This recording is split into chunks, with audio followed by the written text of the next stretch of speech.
நம்ம யாருமே நவீனப்படவே இல்லை. இன்னைக்கும் நான் எல்லாத்தையும் தொடர்ந்து கேட்கக்கூடிய ஒரு கேள்வி கல்லூரி மாணவர்கள்ட்ட, எம்ஏ முடிச்சுட்டு வரவங்க, டாக்டரேட் முடிச்சுட்டு வரவங்க நான் கேட்கறது, மனித பரிணாமம் பற்றிய உன்னுடைய பார்வை என்னப்பா அப்படின்னு கேட்கும்போது அவன் இன்னும் டார்வினுடைய கொள்கையை ஏற்கிற மாதிரி தெரியல. அவன் கடவுளால படைக்கப்பட்டவன் நம்புறான் பெரும்பாலான பேர்.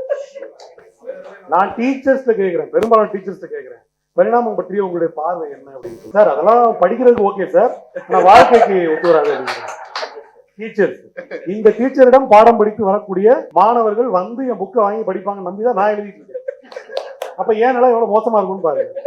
அப்போ இங்க மாடர்ன் ஆகவே இல்லை, நவீனமாகவே இல்லை, மாற்றி சிந்திக்க கூட பழகல. டார்வின் சொன்னது உண்மையோ பொய்யோ அதை வந்து நம்ம விவாதிக்கலாம். ஆனா அந்த கருத்தை முதல்ல டிஸ்கஸ்குள்ளேயே கொண்டு வர தயாரா இல்லை. பெரிய அறிவொளி இயக்கங்கள் வந்து பயங்கரமா வேலை, அதனுடைய தாக்கம் கொஞ்சம் கொஞ்சம் இன்னும் இருக்கு, ரொம்ப முக்கியமானது.